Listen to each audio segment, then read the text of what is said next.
నమస్తే. Welcome to listen TV. ప్రస్తుతం మనం రాయదుర్గం పరిధిలో ఉన్నాం. ప్రస్తుతం మనం గతంలో చూడొచ్చు ఏదైతే పాత ఇంటికి సంబంధించి 39 ఎకరాలకు సంబంధించి ఒక ఐఏఎస్ ఆఫీసర్ అండర్‌లో ఈ కూలగొట్టిన అంశాన్ని గతంలో మనం చర్చించాం. దాని మీద వార్త కూడా చేసినాం. అప్పుడు వీళ్ళందరూ కూడా మాట్లాడడం జరిగింది. దీనికి సంబంధించి కోర్టుకి కూడా పోయిన పరిస్థితి అయితే కనపడుతుంది. సో ప్రధానంగా ఇక్కడ చూడొచ్చు, the land belongs to Hyderabad tanneries and its owners Mohammed Mumtaz Ali Khan and other.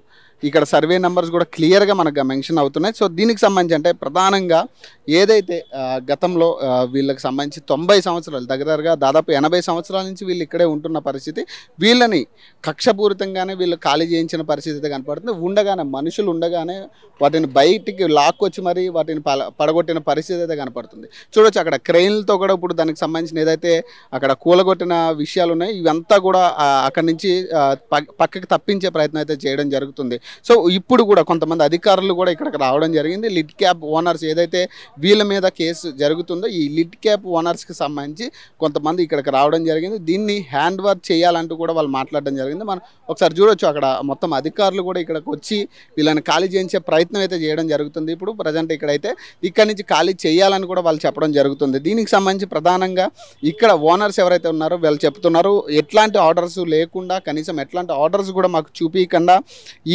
ఇక్కడ నుంచి మమ్మల్ని ఖాళీ చేయించాలని చెప్పేసి వాళ్ళు చెప్పడం జరుగుతుంది. మాకు హ్యాండ్ వర్క్ చేయాలి అని చెప్పేసి వాళ్ళు అడుగుతున్నట్టుగా చెప్తున్నారు. సో దీనికి సంబంధించి అంటే ప్రధానంగా ఈ ఇష్యూకి సంబంధించి దాదాపు 39 ఎకరాలకు సంబంధించి గతంలో ఇక్కడ ఒక ఫ్యాక్టరీ ఉండేది. దీనికి సంబంధించి ఏదైతే ఈ మధ్య కాలంలో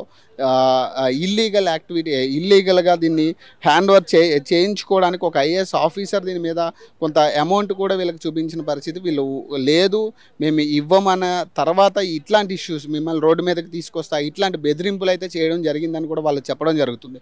దీనికి సంబంధించి ఇప్పుడు ప్రధానంగా ఇక్కడ పోలీస్ బందోబస్తు పెట్టి మరి దీన్ని మొత్తం కూడా వెకేట్ చేయాలని చెప్పేసి చెప్పడం జరుగుతుంది. ఇప్పుడు కూడా మనం చూడొచ్చు, వాళ్ళు టెంట్లు వేసుకుని ఇక్కడే ఉంటున్నారు. ఆ ఇంట్లో ఏదైతే వాళ్ళకి సంబంధించిన ఇల్లు ఉందో, వాళ్ళు ఉంటున్న ఇల్లు ఉందో, దాన్ని ఏదైతే బయటికి లాగి దాన్ని అంతా కూడా పడగొట్టిన పరిస్థితి. ఇది కొన్ని హైడ్రా కింద కూడా కాదు, ఇది ఒక జిహెచ్ఎంసీ అధికారులు అలాగే ఇరిగేషన్కి సంబంధించిన అధికారులు కొంతమంది ఇన్వాల్వ్ అయ్యి ఇదంతా చేసిరని కూడా చెప్పడం జరుగుతుంది. దీనికి సంబంధించి అంటే అక్కడ చూడొచ్చు, అక్కడ టెంట్లు వేసుకుని పాపం వీళ్ళు ఇక్కడే ఉంటున్న పరిస్థితి. అప్పటి నుంచి కూడా దాదాపు 20 రోజుల నుంచి 20-30 రోజుల నుంచి కూడా వాళ్ళు ఇక్కడే ఉంటున్నారు. మరి ఈ రోజు మళ్ళీ అధికారులు అందరూ వచ్చి ఇక్కడ అంటే ఇట్లాంటి తీరు అంటే అధికారుల తీరుని ఎట్లా చూడాలంటే ప్రధానంగా సో మాట్లాడదాం, కొంత మాట్లాడే ప్రయత్నం చేద్దాం.